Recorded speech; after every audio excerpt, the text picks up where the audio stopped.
talk about just the science tonight.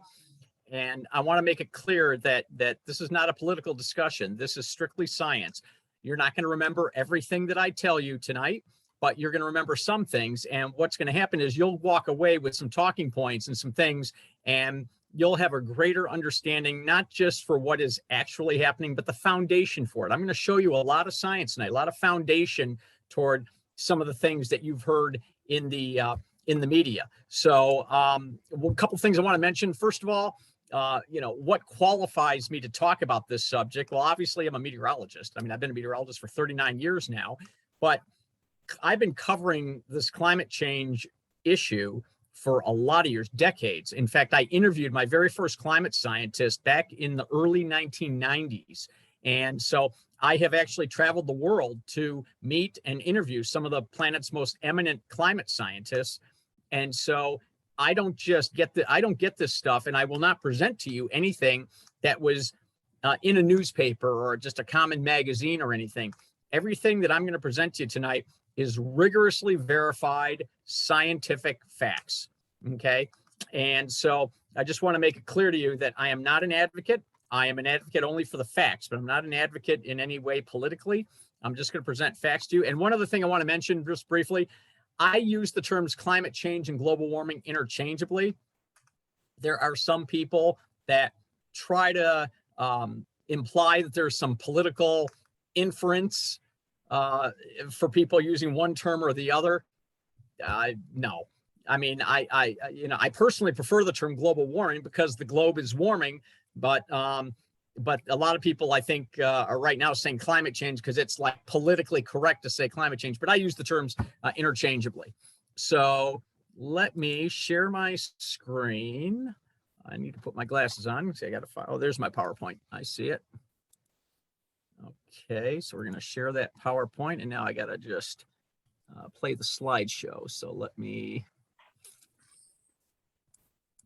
see, here we are from the beginning.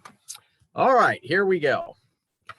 All right, so well, warming world, the science of climate change. That's the title of what I call this. And yes, the world is warming. So what we're going to do is go through science. We're going to go through some of the indicators showing that the warming is occurring. Talk about some of the impacts. Get into some of the local impacts, and just a very brief discussion on what lies ahead. So let's first talk about the greenhouse effect, and that has taken on a very negative connotation in recent years. And the bottom line about the greenhouse effect is that, and by the way, it's taken on a negative connotation because the gases that trap heat from the sun are called greenhouse gases. And that's because of this explanation here. So energy from the sun transmits through the atmosphere and it warms our planet. Now, some of it is absorbed by the atmosphere. Some of it is absorbed by the surface, and some of it's reflected back out into space, and some of it is held in by the greenhouse gases. Without this greenhouse effect, Earth would not be habitable for life as we know it. In fact, without an atmosphere, if we didn't have an atmosphere, our planet's average temperature would be 0. Okay, so we need this greenhouse effect, and it's this greenhouse effect that really has kept our planet at a temperature over millions of years that basically has supported life as we know it here. So let's talk about those gases in the atmosphere.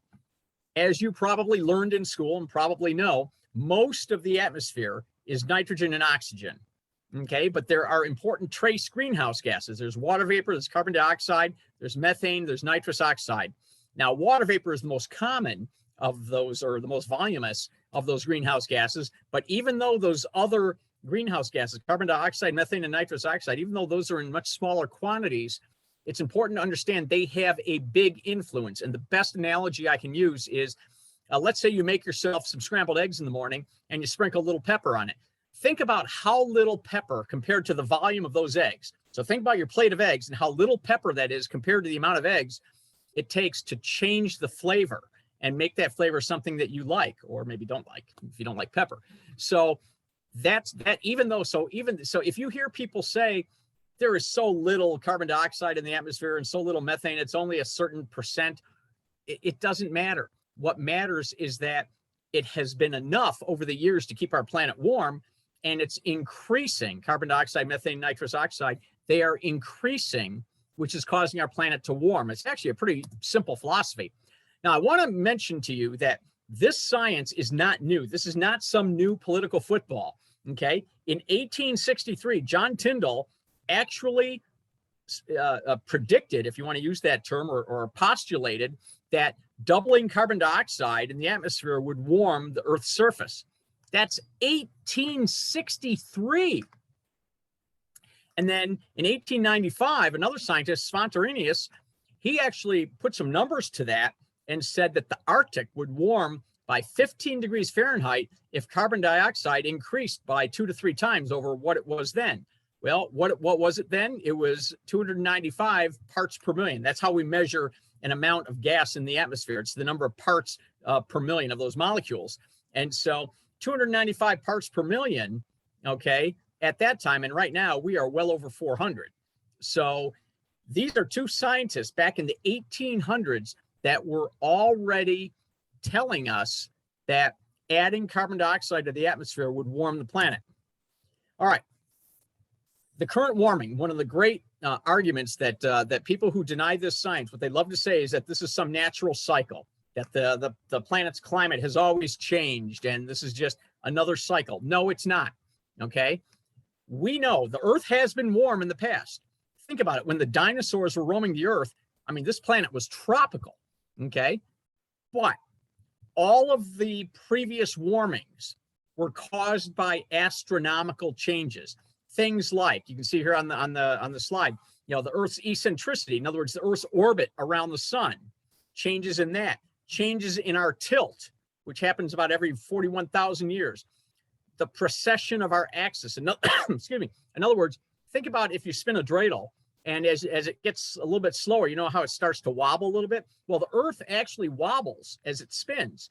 And so every 23,000 years, our axis actually shifts from, 23.5 degrees one way to 23.5 degrees the other way, okay? So those changes were the proximate cause of all of those warmings in previous years, okay? And so I see somebody, by the way, is in the waiting room. Do you want to admit them or do you want me to admit them? You can do it. But in any event, so all these previous warmings that you might hear people talking about, it's not part of a cycle in terms of something that caused the current cycle. All of these astronomical changes I've talked about, none of that has happened today. The current warming is not the result of any of this. In fact, let me just tell you, when you look at any planet out there in the heavens, okay, its average temperature, in other words, the average temperature of that planetary body, it's determined by 3 things: how close it is to its star, in our case, the sun, okay? Its albedo, its surface color. Albedo means color. So its surface color, okay? We know in the summer, darker colors make us feel warmer, and lighter colors like white make us feel cooler, okay? And then also the composition of the planet's atmosphere. In the past 200 years, the Earth's surface color has not changed. The Earth's distance from the sun has not changed. Only one thing has changed, and that's the composition of our atmosphere. And this is a very hard concept for some people to accept, but humans have actually changed the composition of our planet's atmosphere. Okay? All right, I'm trying to go to the next slide here. And for some reason, it's not going. Now there we go. All right, so how do we know what happened in the past in terms of temperatures? Well, the most important one are ice cores, okay? And I'll explain why those are so important, because we can go back hundreds of thousands, even millions of years and know what the Earth's temperature was at those times. And the reason we do is because, as you know, at the poles, it snows a lot. And then each year's snow falls on top of the previous year's snow. And then the next year's snow falls on top of that. And the next year's snow falls on top of that. And what happens is over time, you get this tremendous weight of snow, which crushes the snow and turns it into ice. Well, in that ice are little bubbles of air. And that's the air that was actually in our atmosphere at that time. So scientists, they drill these ice cores, and I forget how many, I don't know if it's 1 or 2 miles down now that they've drilled these ice cores, but they can count the years back, and they know from how long ago. They can take a hypodermic needle and they can extract the air from those bubbles in the ice cores, and they can then analyze what was in the air. And there is an isotope of hydrogen called deuterium that fluctuates based upon how warm or cold the planet is. So by measuring the ratio of deuterium in those little ancient bubbles of air from those ice cores, they can actually determine, was the planet, what was it, warm, was it cold, what was it? Okay, so ice cores are very important. Now, a little bit closer in time, where you get a little more detail, things like tree rings can help us. Things like sediment cores from the bottom of the ocean, that can take us back a lot of years as well. And also things like bands in coral shells tell us about ocean temperatures. Okay, so there's a great record out there. It's called the Paleoclimatic temperature record. Okay, there's a whole bunch of data out there that can tell us how warm or cold the planet was in the past. Now, this graph right here is carbon dioxide in the atmosphere. Again, those ice cores, we know what's in the atmosphere going back all these years. So you can see going back 800,000 years ago, you have ups and you have downs. Everything, you see the oscillations, and you can see that over the past 200,000 years, for the most part, carbon dioxide was dropping and dropping. And then you look what happened to the present. It's going up, almost exponentially. Actually, it is exponentially to where we're at today. So you look at the highest previous amount of carbon dioxide in the atmosphere going back 800,000 years. You look back, and that was like around 300 parts per million. We're over 400 parts per million now. We haven't seen anything even remotely close to this amount of carbon dioxide in the atmosphere in 800,000 years. And there are some more recent studies that are even suggesting in the past 2 million years. So we know what's happening with the fluctuation of these greenhouse gases in the atmosphere. All right, as I mentioned, there are three of them. There's carbon dioxide, there's methane, and there's nitrous oxide. And this is a little higher detail here, and this goes back about 1,000 years. And notice over the past 1,000 years, if you look real carefully, you can see that each of these greenhouse gases were fairly stable. Notice there's very little fluctuation for the 1,000 years or so, for about 800 years, really.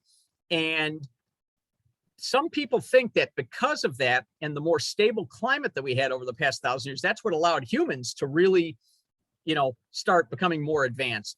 But in any event, this reddish area here, this like kind of burnt orange or reddish area, this color here, mauve maybe, this color here it shows the beginning of the Industrial Revolution. And you look at what has happened to all three of those greenhouse gases since the start of the Industrial Revolution. They have skyrocketed in the atmosphere. So again, humans have changed the composition of our planet's atmosphere. Again, it's a hard concept for people to grasp on, because they think, well, we little humans, we can't change the massive atmosphere of our planet. Yeah, we did actually. We have changed the composition of our planet's atmosphere. All right, if you're wondering where those emissions, where those gases come from, and how much of a percentage of the atmosphere they take up, well, carbon dioxide is 82% of the greenhouse gas emissions. 10% is methane. And by the way, excuse me, methane is a really important greenhouse gas. It is significantly more potent at trapping heat than carbon dioxide. And that methane's going up too. So we have to really watch that. And then also nitrous oxide, which is about 5% of the emissions. And then fluorinated gas is 3%. So as far as where they're coming from, well, 29% is transportation. Say that this is what causes the emissions of these gases. 29% is transportation, 28% is the generation of electricity, and 22% is industry. So as you can see, nearly 3/4 of total greenhouse gas emissions come from those three things: from industry, electricity generation, and transportation. Then you have agriculture, and you also have commercial and residential. Things like the production of concrete actually creates greenhouse gases. So that's where the stuff is coming from. All right, this is one of the most important slides I'm going to show you, and it's going to take some explanation. And by the way, I'm going to allow a lot of time at the end for questions. So don't if you have questions, just hang on, because I will get to a lot of those when I get to the end here. When climate scientists develop a climate model, okay, in other words, to predict what's our climate going to be, say in 50 years, 100 years, whatever, they have to test the model. So what they do is they take past data, program that into the model, and then see with that past data if the model predicts what's happening today. So if the model can correctly predict, say, what has happened over the past, I don't know, 20 years, 30 years, 50 years, then and we know what has happened, say, in the past 50 years. So if the model, if you're testing with the old data, if the model correctly predicts what has happened in the past 50 years, then you determine that that model has some value in the future. So what they did, what this group of scientists did, and that's this green line here. Okay, what they did, this green line right here, is they took a climate model, okay, and they put in some old data and put in the projected increase in greenhouse gases.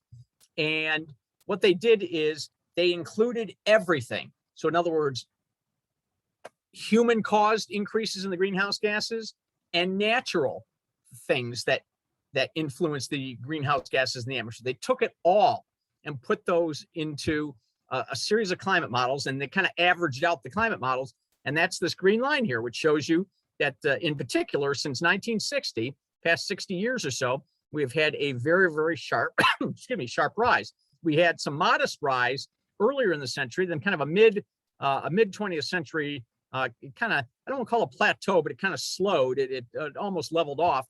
And then the warming significantly increased again. So that's that green line, okay? And the orange line is what has actually happened. So if you look, especially, we're most interested in the past 60 years. If you look at the past 60 years, that orange line and that green line are pretty much, they're pretty close to each other. The most important thing is the trend is very much the same, okay?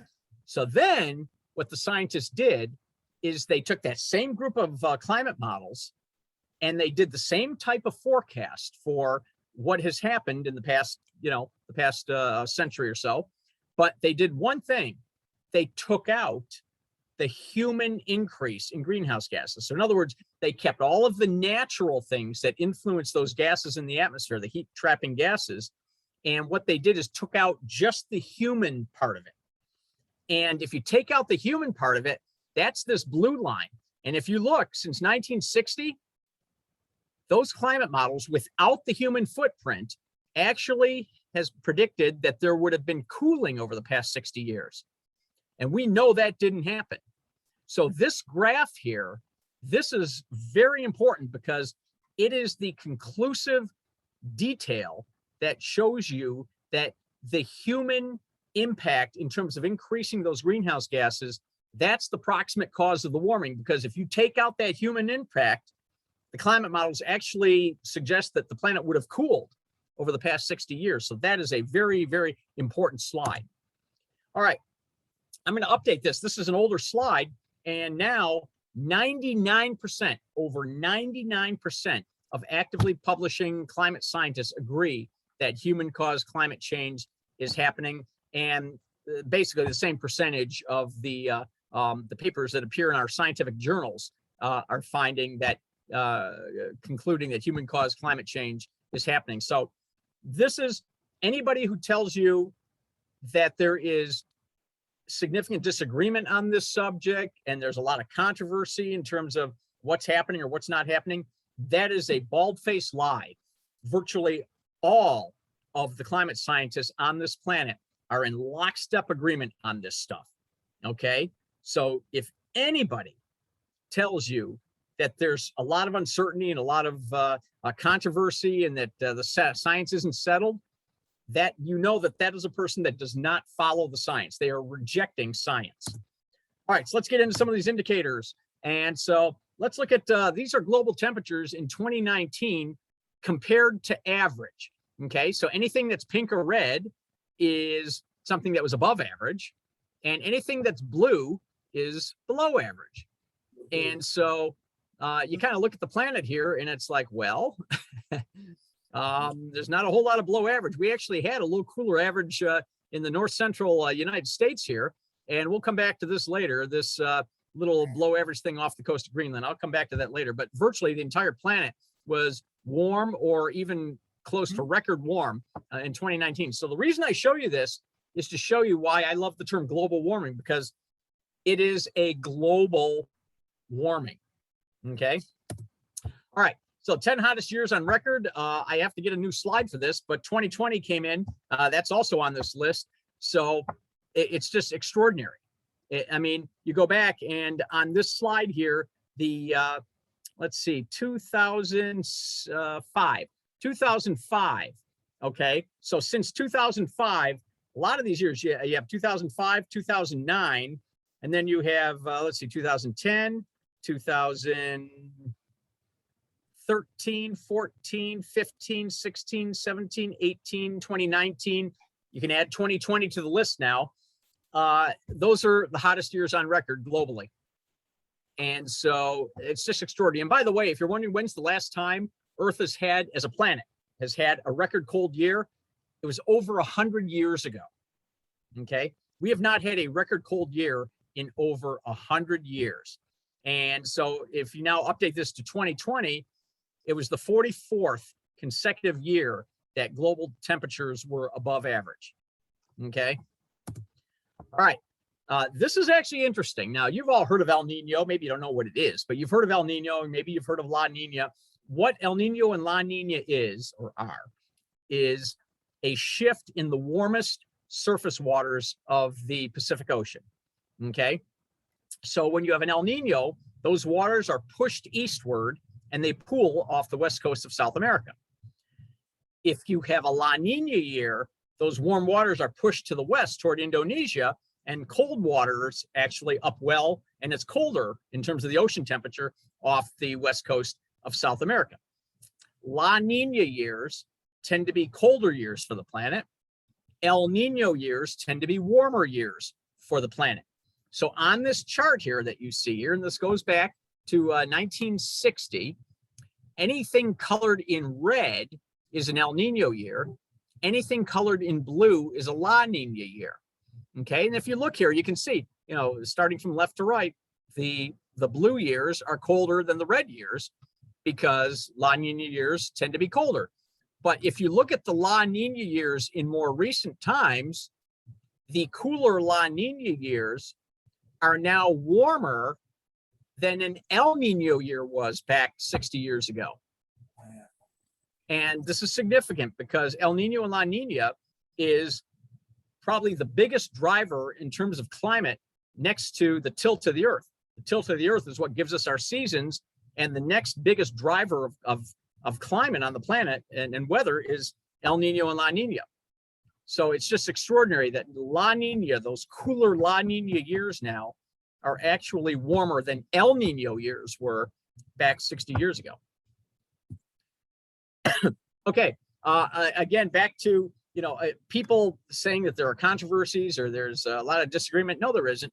What you have is a reconstruction or a determination of global temperatures going all the way back into the 1800s by 5 different independent climate research institutions, including NASA here in the United States and NOAA. And so if you look, I mean, all 5 sets of data is plotted on here, and they are virtually identical. The only differences are when you go back into the 1800s, there's a little bit of a difference there, but all 5 major climate research institutions are lock solid in step with each other in terms of what the planet's temperature has been since the 1800s. So there is tremendous agreement. And of course, you're going to see minor variations from year to year, but the long-term trends are the same. Okay, tremendous agreement among the scientific community. All right, let's get back to that ocean graphics. I want to explain. Now, notice, first of all, this is the change in surface temperature of the ocean, sea surface temperature since 1901.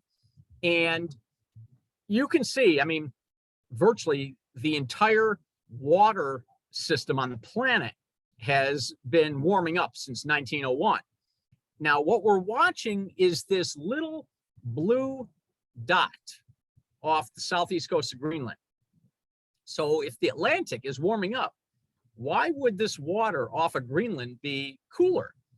Well, there is an ice sheet on Greenland, a big, thick ice sheet. And as that ice melts, that's cold fresh water flowing into the oceans. And so that's a colder pool of water due to the melting of the ice on the Greenland landmass there. And so as I mentioned, that's fresh water also that's flowing into the ocean. Fresh water has a different density than salt water. So there's a lot of research going on right now because, as you know, there are ocean circulation patterns. You've heard of the Gulf Stream, for example. The Gulf Stream flows up the east coast of the United States, across the North Atlantic, and then right into the United Kingdom. You ever wonder why they're so much milder in the winter in the United Kingdom than we are here farther south in Michigan? It's because of the Gulf Stream, okay? So there's a big body of research right now that is going on to try and determine what is happening to all of these ocean circulation patterns, because there's a great relationship between the oceans and the atmosphere in terms of our weather patterns. So that's something we're waiting for some more definitive research on. All right, now here's where we get really lucky. As you know, about 3/4 of our planet is water and about 1/4 of it is land, okay? And that's a good thing right now because the oceans, all of this excess heat that's building up in our atmosphere, the oceans are taking in 93% of that excess heat. So let's say we had a planet that was half land and half ocean, okay? So you had that much less ocean taking in the heat. Well, we would see a much more significantly higher, very dramatic warming of the land, which is where you and I live. So right now, we are seeing a rapid temperature rise, but it's not as rapid as it could even be if we had less ocean and more landmass on this planet. So remember that the oceans are taking in 93% of the excess heat that's accumulating in the atmosphere. Okay. All right. How about sea levels? And this is actually something really interesting. So first of all, they've looked at sea levels going back to about 2,000 years. And if you look on here, you see there are variations from these. And by the way, each bar is a century. So this is average sea level for each century over the past 2,000 years. And so you see there's fluctuations, there's ups and downs. And then you go to the 20th century, and it's like, whoa, there is nothing like that over the past 2,000 years. Again, another indication, okay, another indication that sea levels are rising. And by the way, a lot of people think that sea levels are rising because the ice caps are melting. Well, let's talk about that for a second, because that's not always true, okay? So, for example, the North Pole, the ice that's around the North Pole, that does not contribute to sea level rise at all. And the reason is because that ice at the North Pole is already in the water. It has already taken up its volume. It has already displaced its volume in the water. And the best way to visualize this yourself, it's real easy. Take a glass of ice water, okay? And with the water filled up to the top of the glass, you have ice in the water and you have water, and you have the water level right up to the top of the glass. If you set that on the counter, does the water just overflow the glass just because the ice melts? No, because the ice has already taken up its volume. So in other words, when the ice melts, it's just replaced by the water that's from the melting ice in the glass. So it's the same thing in the North Pole. That's like ice in the glass. However, the ice on Greenland and the ice in Antarctica, the South Pole, that is ice that's on land. So when that ice melts, that water does flow into the oceans, and that helps rise our sea levels. But that's not the only thing that rises sea level, okay? And this is something a lot of people don't know. So I'm telling you something here that this is one of those talking points that I think you'll remember, okay? Sea level rise is not just caused by the melting ice in Greenland and Antarctica, okay? Water is a very interesting substance. And it's very interesting because when you start warming up water, the water expands. There's a name for that. It's called thermal expansion, okay? So just the fact that the oceans are warming is causing sea level rise because the ocean water is expanding in volume from the warming. And that's about a third, roughly. That's roughly 1/3 of sea level rise just from the fact that the oceans are getting warmer, and they are getting warmer very rapidly. So sea level rise is not, so if you ever hear somebody say, if the North Pole, if that ice melts at the North Pole, then the, water's gonna be halfway up the Empire State Building or something like that. No, that is a red flag that they don't know what they're talking about, because the North Pole ice will not affect sea level at all. It's only Greenland and Antarctica, those massive, massive ice sheets. If those were to melt, the oceans would rise significantly. Okay. And so right now, again, as you can see on the graph here, the sea levels are rising more quickly than any time in the past 2,000 years. So, all right, this is really interesting. And I want to stop this actually, because I want to actually show you something at the beginning. Okay, this is a great animation that somebody put together. Climate Central put this together.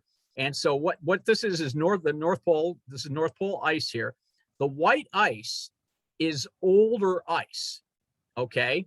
And the blue, what you see in blue here in the muted white colors, that's newer ice.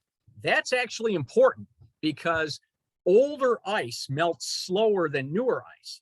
So when you have newer ice, and you get more warming, that just reduces that amount of ice quicker, okay? So now I'm going to put this in motion. And so I want you to look at two things. One, pay attention to how much of this old ice there is, and pay attention to just how expansive the area of ice was here around the North Pole. So now I'm going to put it in motion. So watch, this is going now. It started in 2001. So just watch this.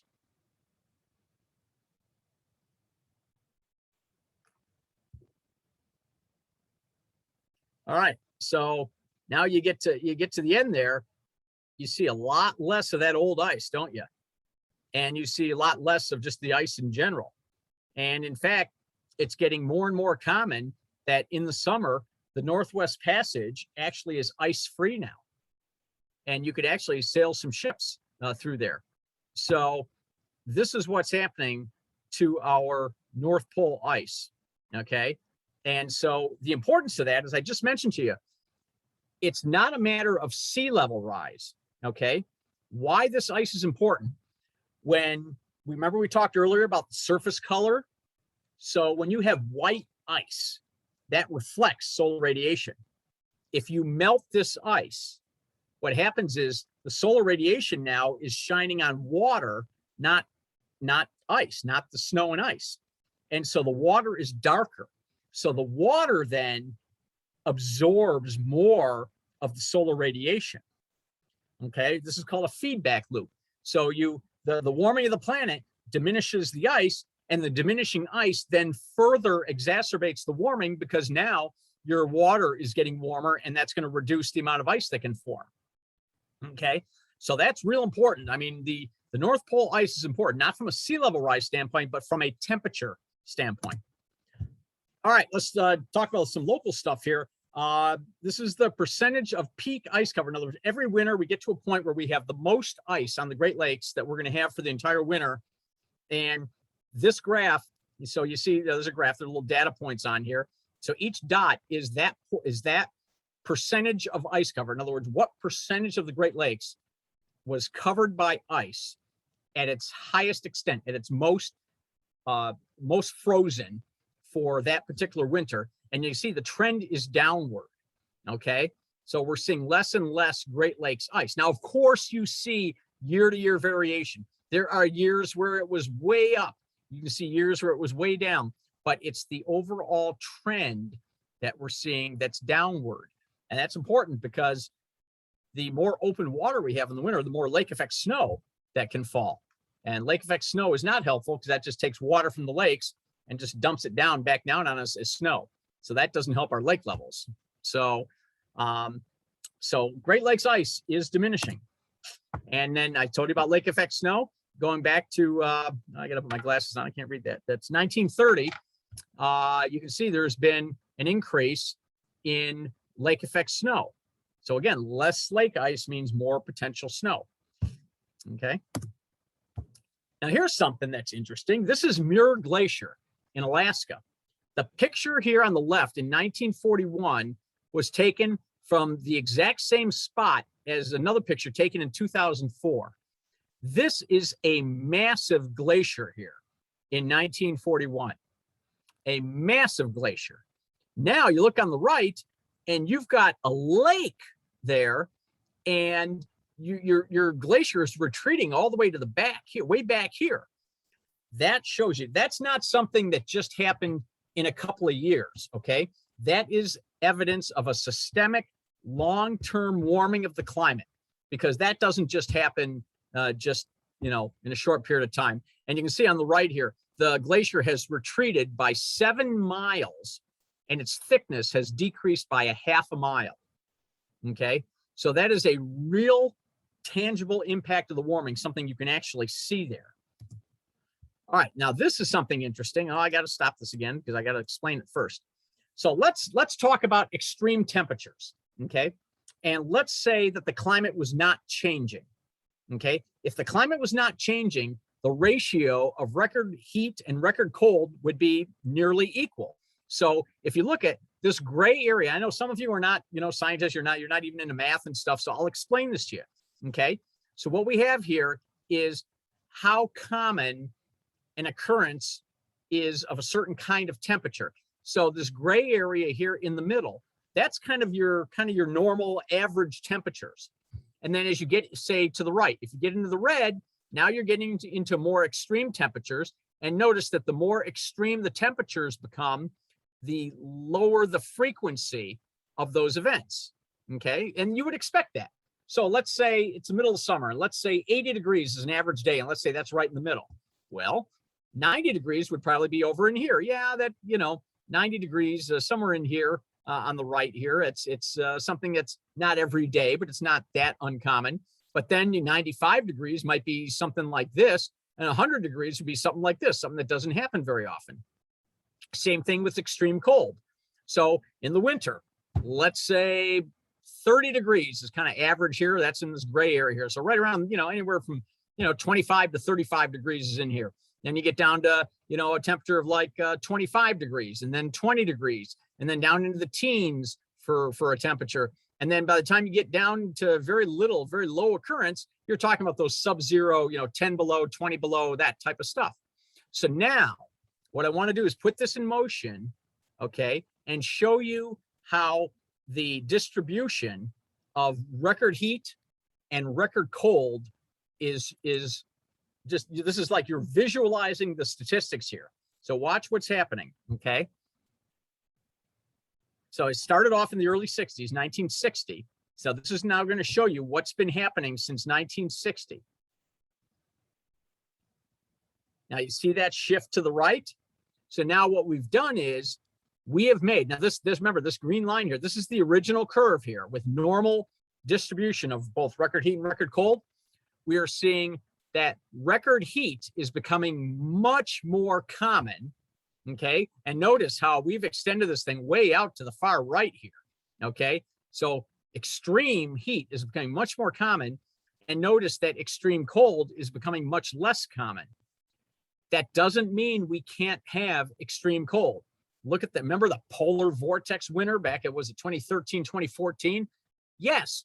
By the way, that winter, the rest of the world was baking. Okay. I have colleagues, TV meteorologists, friends of mine in Europe. They were laughing at me because here we were just absolutely buried in these bitter cold temperatures. And they were having these balmy. I remember a friend of mine in Paris telling me how they were having just a wonderful day. I think it was in the 50s. They were like having a wonderful winter. And I should really get a map of that winter, because it was just the eastern third of the United States that was dark blue on that map. The rest of the world was like red.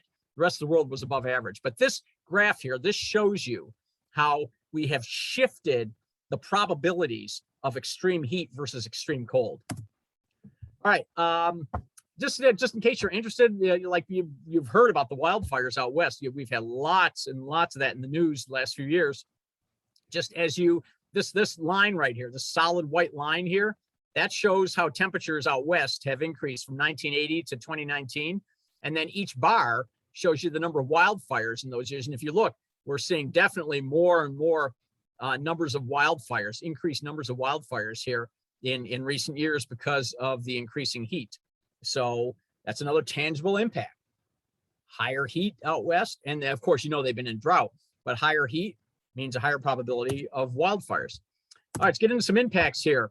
And let's talk about downpours. And we're talking about the most extreme precipitation events.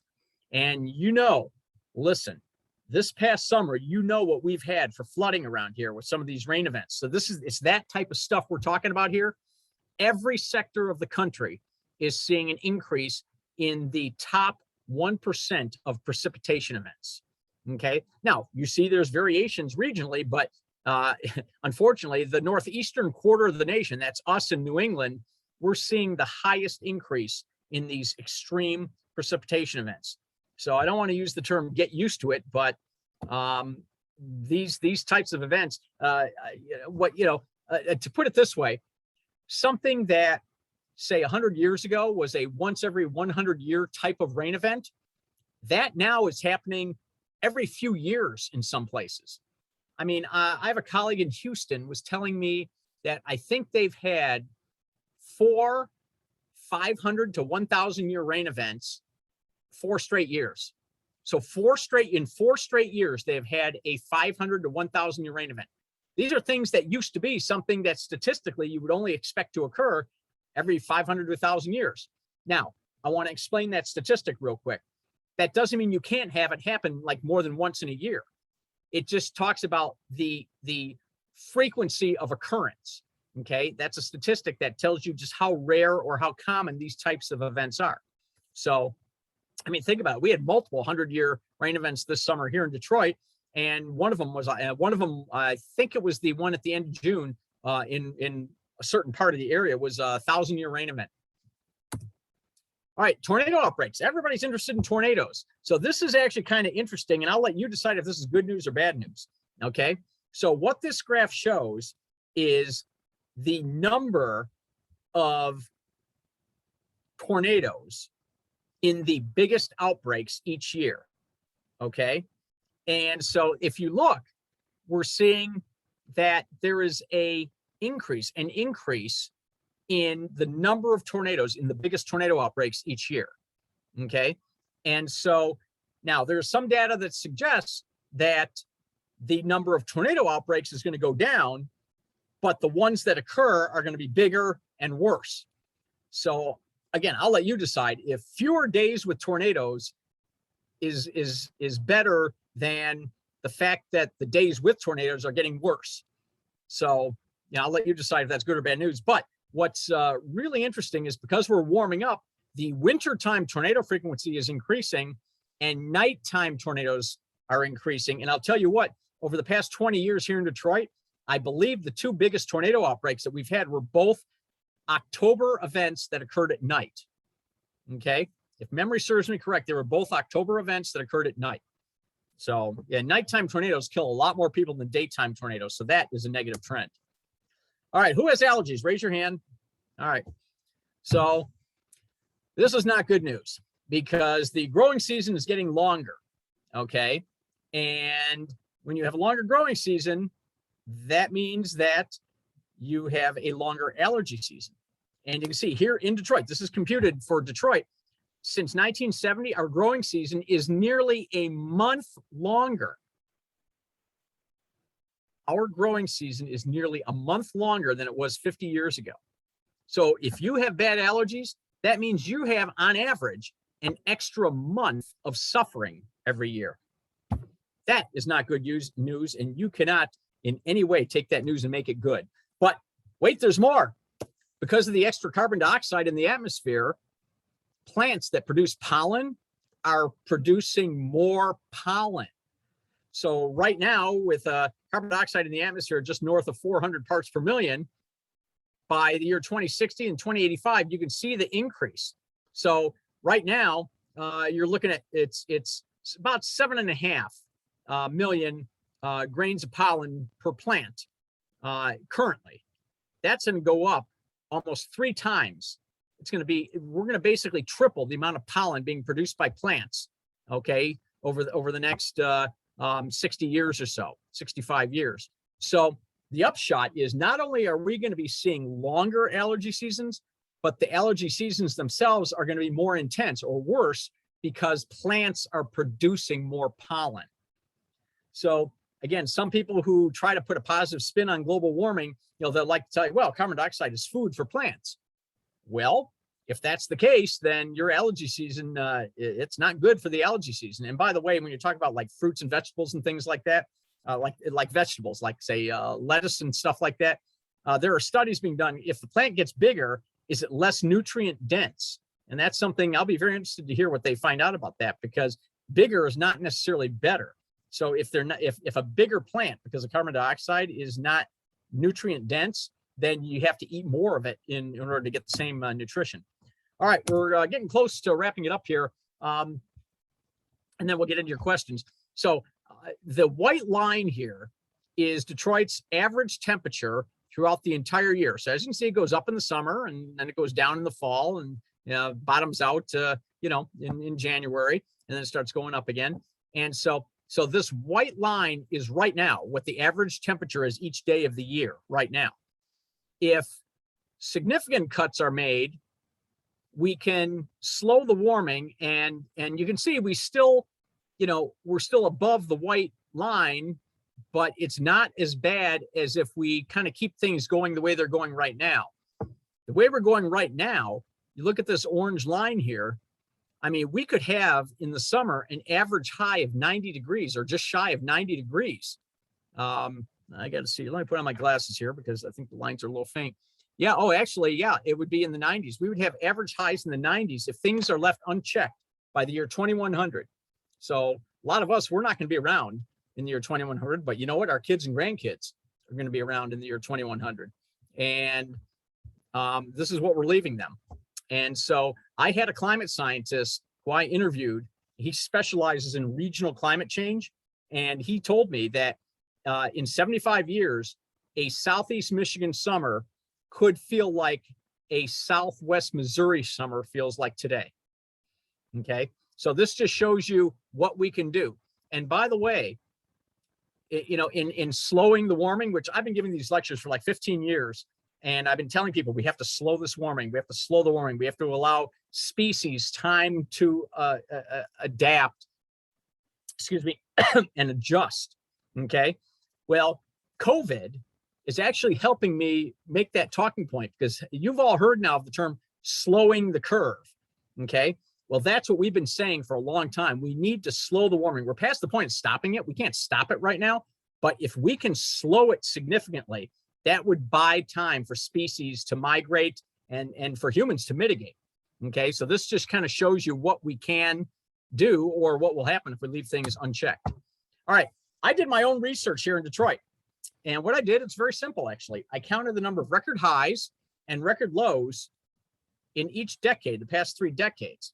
Okay, so you have to understand that on each given day, you can have 3 types of record highs or 3 types of record lows.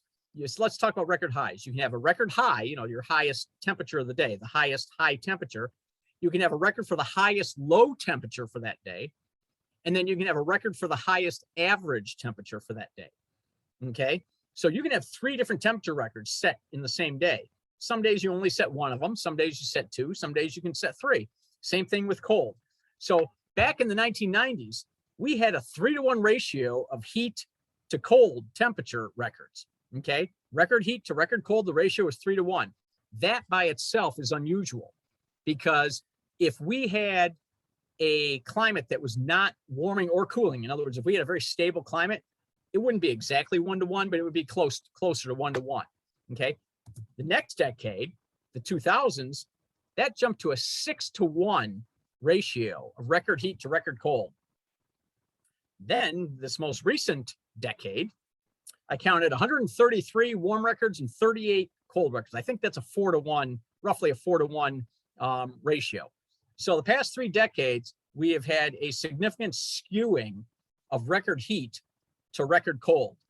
Again, we've had record cold, but these 38 cold records, the vast majority of them, I think all but a handful of them came in that those 2 winners, the polar vortex winners, 2013, 14, 2014, 2015. Most of these records occurred in those 2 winners. The rest of the decade, we had very little in the way of record cold. And by the way, this is counterintuitive. This will surprise you. 6 of Detroit's top 15 all-time snowiest winters have occurred since 2002. Okay. you're wondering if the climate's getting warmer, how are we seeing snowier winters when we have those stormy patterns?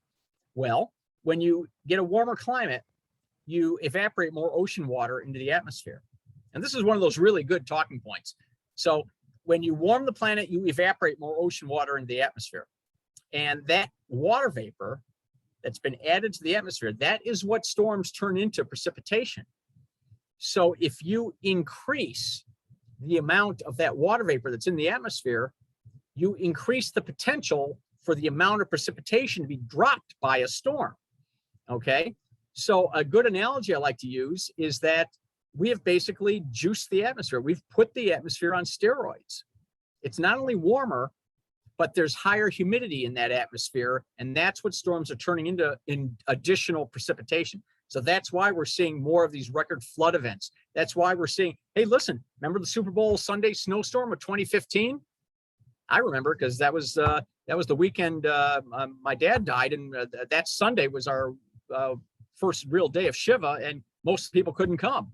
That Super Bowl Sunday snowstorm in 2015 was one of our biggest snowstorms ever in the history of Detroit. I think it was like 15 inches of snow, something like that.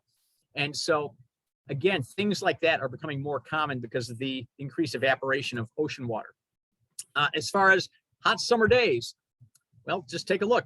This chart is days above normal. So in other words, how many days each year did we have that were above normal for temperatures? And you can see the number of above normal days has increased by nearly 18 days since 1970. So again, I'm showing you all these different kinds of graphics because some of the stuff you're not going to remember, but there are things that will maybe stick out to you. And maybe this is one of them, that we're just seeing statistically more above average temperature days. We're seeing an increase in that, and it's quite substantial. I mean, since 1970, we're seeing, again, an average of 18 more above average temperature days a year. All right, if you're wondering, by the way, because I get this question all the time, so now we have a slide for it, which season is warming the most? Believe it or not, winter is actually warming the most, followed by fall, and then you have spring and summer down nearly tied in terms of their warming. So just in case you're wondering, seasons are warming at different rates, but winter is warming the fastest. All right, we're just about done here. Basically, we're on a current path like this that takes our planet's warming up well beyond a point where we would want to see it. I mean, we're talking about sea level rise and extreme weather events that would be extraordinary. And if we have extreme emission cuts, we're gonna, you notice that the warming still goes up for a number of years, but then it levels off. Okay, and then maybe even there's a slight cooling as you get toward the end of the century. Okay, so you know, extreme cuts are not realistic right now because we have a carbon-based economy. But this is also, I mean, even though it's realistic, because this is the path we're on right now, this red line. I mean, if I talked about earlier, flattening the curve, if we could just kind of get somewhere in between and try and limit this warming to perhaps 1.5 to 2 degrees here, that would be a lot better. It wouldn't be good, but it would be a lot better than if we were up here to 3 or 4 degrees of warming. I've already showed you what the warming is doing. So this is the path we're on right now. This is the path we're on. This red line is the path that we are on right now. Okay. So I think just a couple more slides, and just, you know, you're talking about days above 90. We mentioned earlier how the warming, what it would do to some of our summer average temperatures. Well, right now we average 13 90-degree days every year. By the year 2060, we'd be up to 37 90-degree days, and by the year 2100, we'd have 68 days every year at or above 90. That's if we continue the way things are going right now. If we continue with things, emissions unchecked. Obviously, you lower the emissions, these numbers are going to go down. And by the way, we're seeing fewer nights below freezing. So present day, currently, we average about 118 days of the year in which we have a below freezing temperature. By 2050, if things remain unchecked, that'll be down to 83. By the year 2100, we'd have only 52 days of the year where we'd be below freezing. Okay. Now, some people look at that as really good news. And it would be in terms of heating bills, things like that.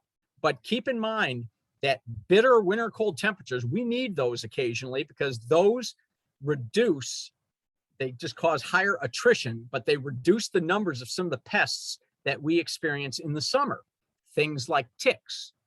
Those things are now surviving the winter in greater numbers because our winters are getting milder. And if that continues, then we're going to see an increase in those summertime pests that we don't want to see.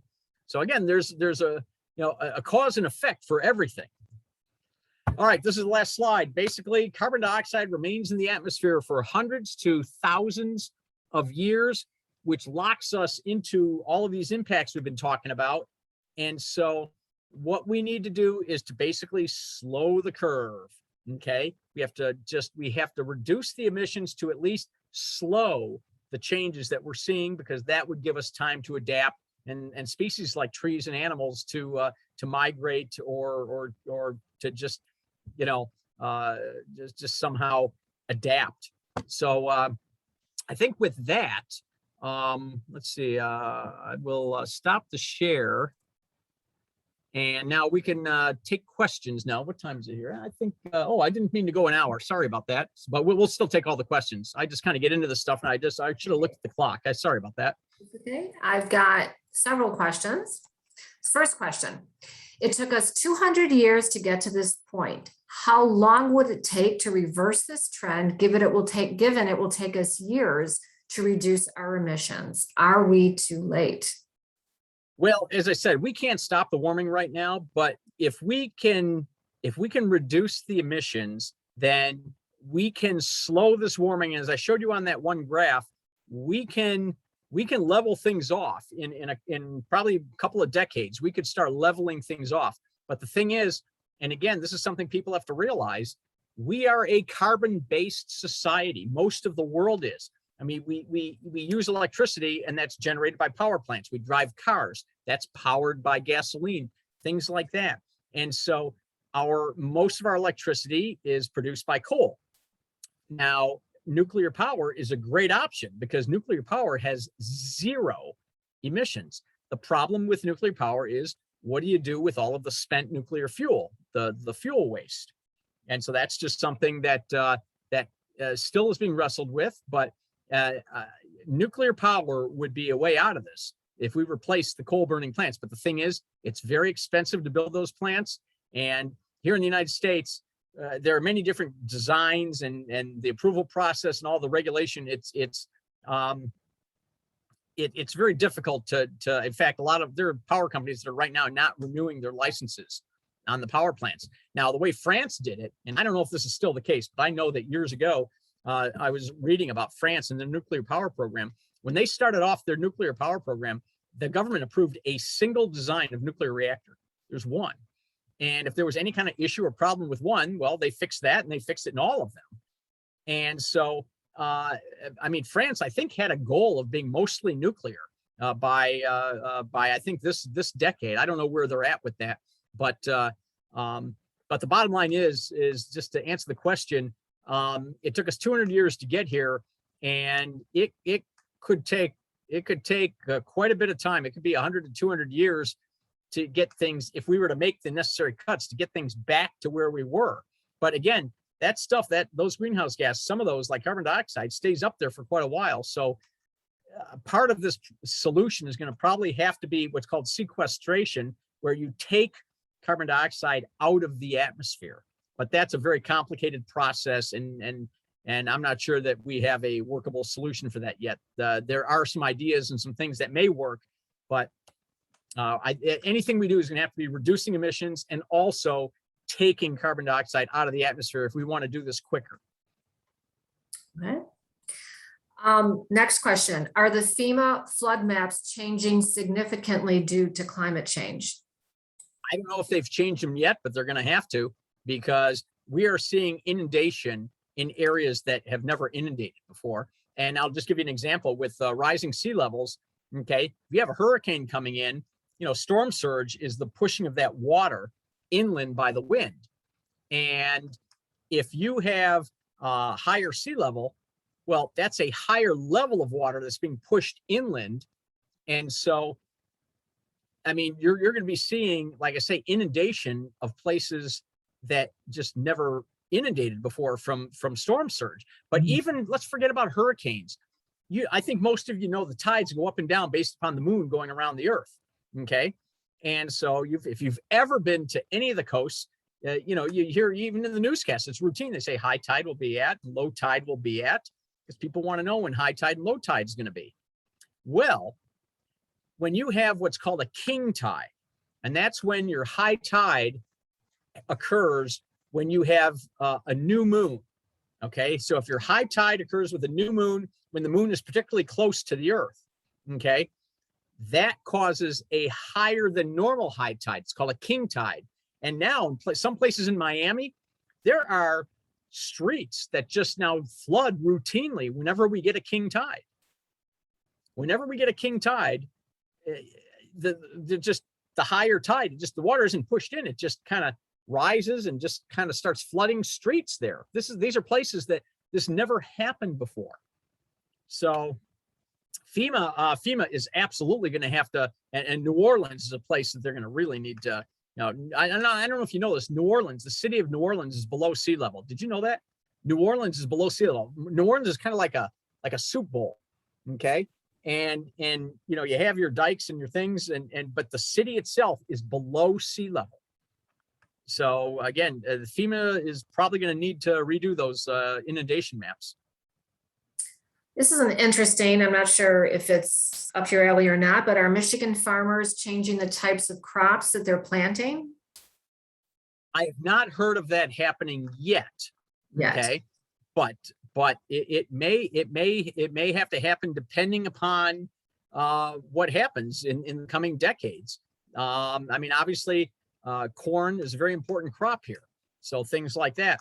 But here's something that people don't realize. You know how giddy we get when we get those first 70, like all of a sudden we get this unusual 70-degree day in March, maybe get a string of 3 or 4 or 5 of them, and we're all giddy. We're all like, oh my God, this is great, Well, what happens is when you get that early warm up, now you get some of our fruit trees to suddenly start becoming active.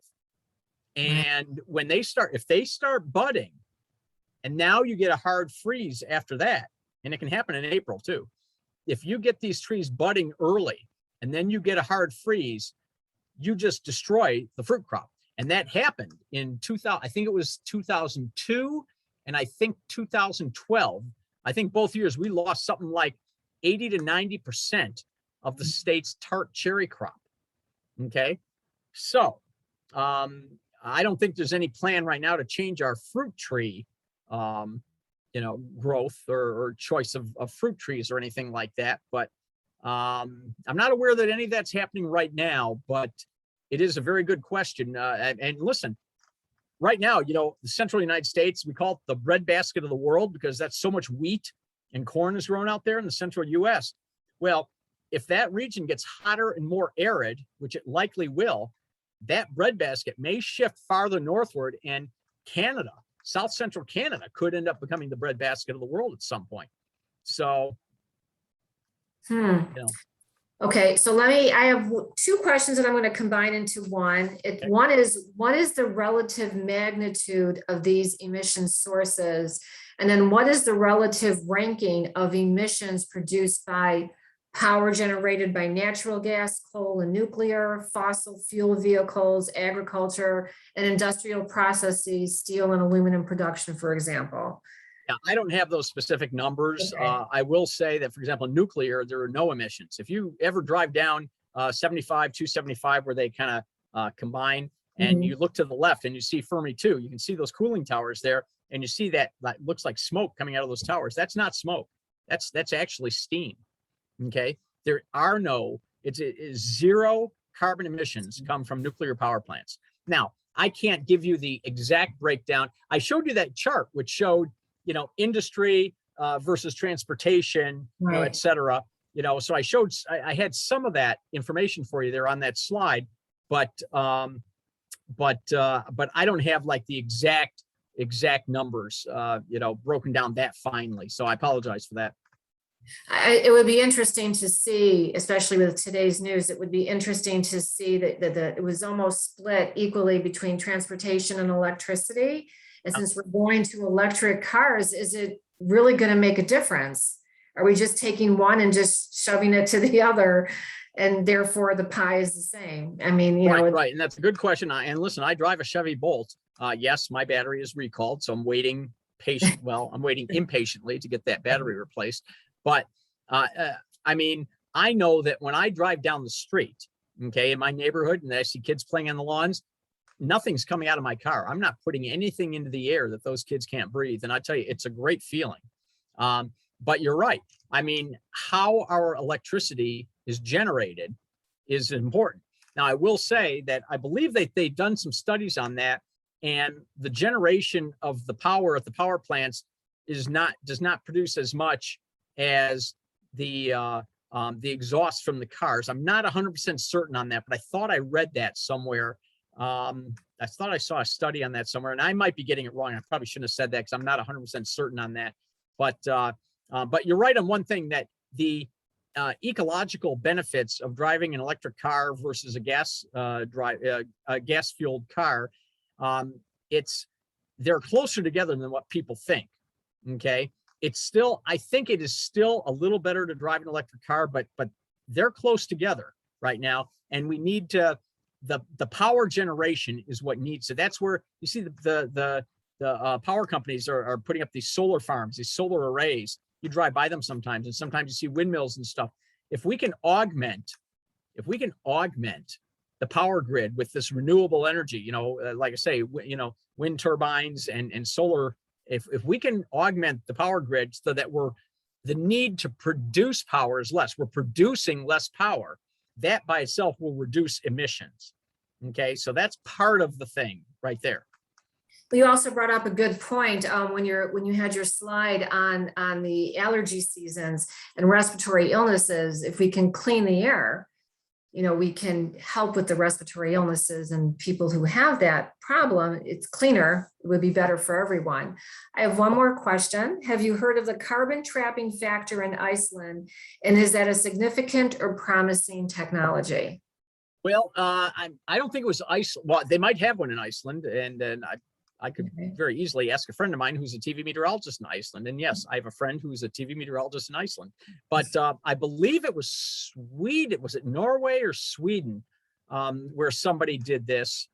And I'm trying to remember which country. I can't remember which country. I want to say Sweden or maybe Switzerland. It was one of the. I think it was Sweden. But in any event. But I've seen actually news stories done about these places where they have set up equipment to actually take carbon dioxide out of the atmosphere. Again, we call that carbon sequestration. And so you take the carbon dioxide out of the atmosphere, and then you pump it in some of these instances. There are different ways of how you handle the CO2, but they pump it way deep down into the mantle of the earth, way deep down into the crust, where supposedly it will stay there and not come back up. Okay. So, it sounds like, they are working on this. I don't think it's cheap, but now I saw one other story about somebody who I think is working on this technology, and they're actually working on a way to do it affordably.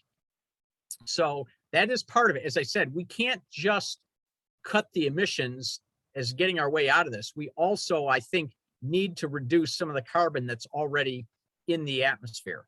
And by the way, for those of you, who likes seafood here? I mean, I love seafood. Well, not only are we warming the oceans, which is impacting sea life, but the carbon dioxide in the atmosphere is being absorbed by the oceans. Okay. And that makes the oceans more acidic. So if you are an organism that has a shell, that shell's made out of calcium. That's a base. And so an increasingly acidic ocean would have a negative impact on shellfish. Okay, anything that lives with a shell. So that's just, again, I'll just summarize it in this way. This whole global warming story, it's a series of dominoes, okay? And when one domino falls, it hits the next one, and that falls, and that hits the next one, and then that falls, and it hits the next one. And our job as scientists is to determine what those dominoes are and what those impacts will be, because there are lots of ramifications down the road. So again, there's a food chain in the ocean. And so let's say one particular part of that food chain dies off because the oceans are too warm for them or too acidic or whatever. Well, now you affect other things down the food chain or above the food chain. So, it's again, it's a whole series of dominoes that are falling, and we have to determine which ones are the most important ones and which one, basically what they are. And so. Well, this has been wonderful. Thank you so much. And thank you to everyone who has been here, taking the time to learn about this. This is a perfect segue that if you want to take some action of this, Beth Ahm has a green team meeting this Friday at 11 o'clock. You can email me or email the synagogue and I can hook you up with the meeting. It's on Zoom. But to see what we can do for all of us, education, I think, is the very first step that all of us have to take. And I thank you again. This was extremely helpful and informative. So thank you. By the way, can I add one last thing real briefly? Please. Usually somebody asks this and nobody asked this. So I want to just mention it. People always ask you, what can I do? And so we already talked about, obviously electric vehicles, but aside from the big ticket stuff, basically anything you can do that reduces the amount of electricity you use is a big plus. So if you're leaving a room for more than a few minutes, turn off the light. And I know it sounds stupid and it sounds ridiculously obvious, but it is amazing how many people just leave lights on for no reason at all. They're upstairs and the light downstairs is on for 3 hours. I mean, turn off. Now, one thing I've done in my house, I've replaced a lot of my incandescent light bulbs. In fact, I think all of them, if I'm not mistaken, my incandescent light bulbs I've replaced with LED bulbs. And those LED bulbs use like a quarter of the amount of electricity as regular bulbs. Yes, they cost more they're more expensive, cost more up front, but over the life of the bulb, and they last for years and years and years and years and years, over the life of the bulb, you'll actually save more money with the reduction in the electricity that you're using. Okay, so that's another thing. Another thing is, and this is called phantom electricity. People don't realize that when you leave anything that has a charger on it, like, okay, everybody has a cell phone. How many of you have a charger sitting in the wall with the little plug, little cord sticking out, and you come home and you just go and plug your cell phone in when you get home every day? That charger in the socket is using electricity even when you're not charging your phone. Now, granted, it is a really small amount of electricity, but let's multiply that by, 150 million cell phones across the country. Now it actually means something. So it could be your hair dryer. Your hair dryer has that block, that block that you plug into the wall. That's a charger. Anything that has like a block charger on it, when it's plugged into the wall, it is going to be drawing electricity even when your device is not being used, or if your phone's not even plugged in. Your phone doesn't have to be plugged in, but if that charger's in the wall, it's using electricity. Another thing, in the winter, you can dial down your thermostat a degree or two. You'd be stunned at how little of a difference it can be just dialing it down a degree or two sometimes. And by the way, if you don't have it, and if you can't do it yourself, just get a son or a daughter or just hire somebody, put in a programmable thermostat. Okay. So let's say you go to bed pretty much every night at 11 o'clock and you get up every morning at 7 o'clock. Okay. That thing can be programmed to drop the temperature, say, to 65 at 11 o'clock, and you'll go to sleep. And it's healthier to sleep in a cooler room anyway. It's healthier when it's cooler. And then it can be programmed to start going up at, like, say, 6:45 in the morning. So you don't even notice that, but you've now saved yourself a ton of energy at night because that thing just did it for you. So those types of things are things that you can do that actually, if lots of people do that, it makes a big difference. So sorry, I didn't mean to, kind of hijack this, but I just forgot that. I realized nobody asked that, and I wanted to make sure I got the name because people do ask me. No, I'm glad you threw us some bones because we needed it.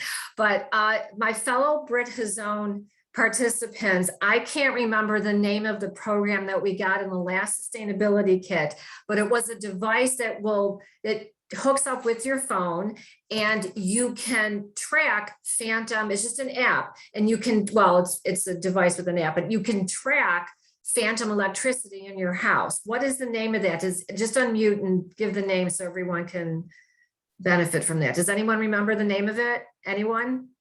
Well, it's there.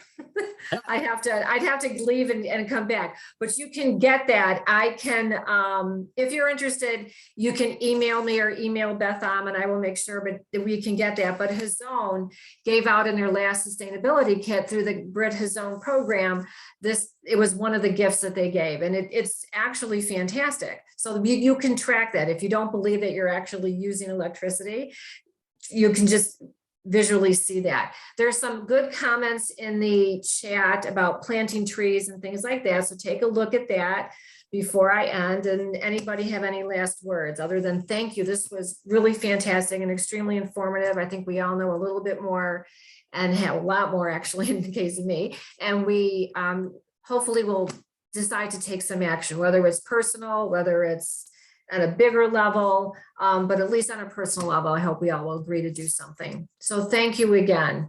I enjoyed it very much. And recycling also, recycle everything that you can. Yes. Recycle, compost, we have all of that. Yeah. It's all available to us. If you need any resources, please feel free to reach out to me also, and Francine. We all have enjoyed this very much. I hope everybody enjoyed it, and I hope I didn't go too long. I just kind of lost track of the time, so sorry about that. No, I actually put in, well, we scheduled an hour and a half, but we figured it would go a little bit. So we're right on time. We're good. All right. Anything else from anyone?